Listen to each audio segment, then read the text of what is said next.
Olá, sejam bem-vindos a esta videoaula. Eu me chamo Luísa Oliveira e hoje eu vou falar sobre a morfologia da flor. A flor é uma estrutura responsável pela reprodução das angiospermas. Angiospermas é um grupo de plantas, é um grupo dentro dos vegetais. E esse grupo é chamado anjo, urna, vaso, esperma, semente. Ou seja, eu tenho uma estrutura que é o ovário que vai abrigar os óvulos, ele vai proteger esses óvulos. Esse ovário vai ser fecundado, né? Esse óvulo vai ser fecundado dentro do ovário, ele vai se desenvolver formando um fruto e esse fruto vai portar as sementes que depois vão ser geminadas. Essa estrutura da flor ela é formada por um pedúnculo, né, que é uma haste, e o receptáculo. Esse receptáculo ele vai receber as outras estruturas florais. As flores, ela é formada por 4 verticilos. O cálice, que é o conjunto de sépalas, a corola, que é o conjunto de pétalas, o androceu, que é o conjunto de estames, e o gineceu, que é o conjunto de pistilos. Todos esses 4 verticilos florais, eles são originados durante a evolução de modificação das folhas. As folhas foram se modificando para formar essas estruturas. O cálice é o verticilo mais externo, normalmente ele é verde.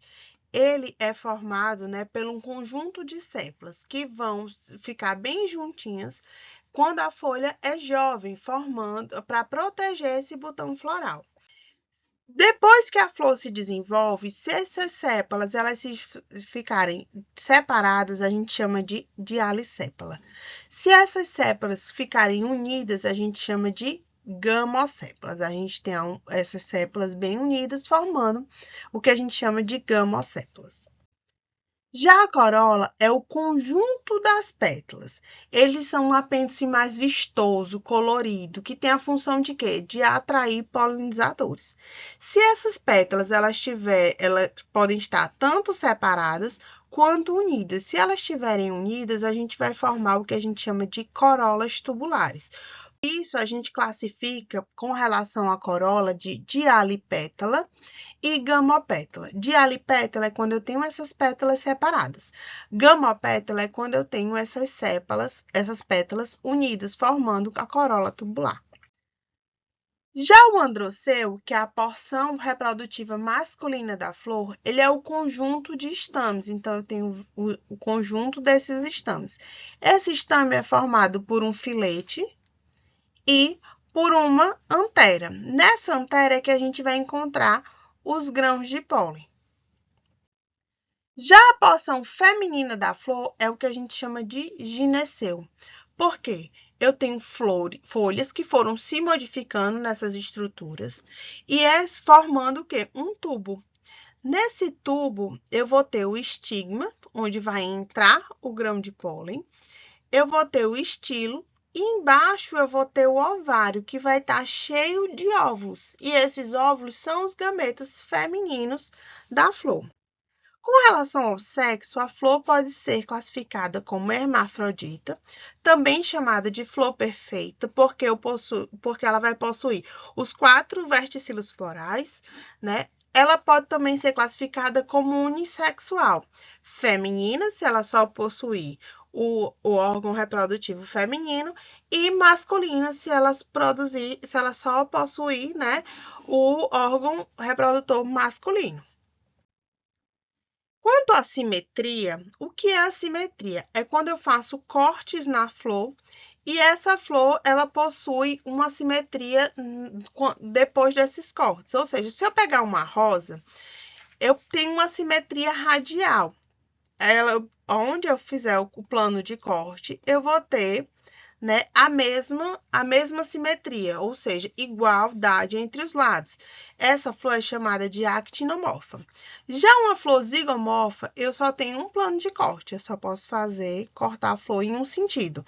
Se eu cortar a flor aqui horizontalmente, eu não vou ter, né, o mesmo plano, eu não vou observar 2 lados iguais. Então, o lado que eu observo é o único plano de corte, que é esse aqui. E a gente pode observar isso, por exemplo, numa orquídea. Já a flor assimétrica são flores bem raras. Ela não possui nenhum plano de corte. Aonde eu cortar essa flor, ela não vai ter simetria.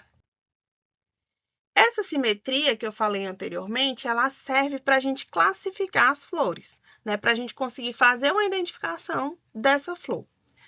Com relação à flor, eu tenho posso ter uma flor única, né, formando essa estrutura que a gente já estudou agora, ou um conjunto de flores formando uma inflorescência.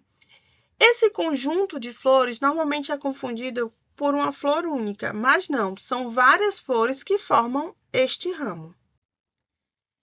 E existem outras modificações que são as brácteas. As brácteas são folhas vistosas, aqui não é flor, tá, pessoal? Aqui é folha, que elas vão se modificar para atrair os polinizadores. E a flor, ela tá bem aqui, dentro, na ponta dessa estrutura dessas folhas. Como uma das funções da flor, né, das pétalas, principalmente, é atrair os polinizadores, então, para cada polinizador específico, eu vou ter uma pétala, uma sépala, um conjunto de verticilos específicos para aquela polinização. As flores, elas podem ser dispersar, né, seus grãos de pólen, fazer essa fecundação, né, através de abelhas, de morcego, de borboletas ou até de fatores abióticos, como, por exemplo, o vento, né, e a própria água. Com relação à aplicação, a importância das flores ela é inúmeras, né? A gente já falou agora sobre a questão dos polinizadores, ou seja, uma função ecológica dessas plantas. A gente falou que observar essa morfologia da flor, ela é importante para identificar, ou seja, para a taxonomia da botânica, né? E também a gente observa a importância na questão do melhoramento genético. Eu posso melhorar, né? Observar características que vão ser ideais para determinada função, para determinado objetivo, como, por exemplo, as plantas ornamentais. Eu posso ter modificações de coloração, modificações de estrutura.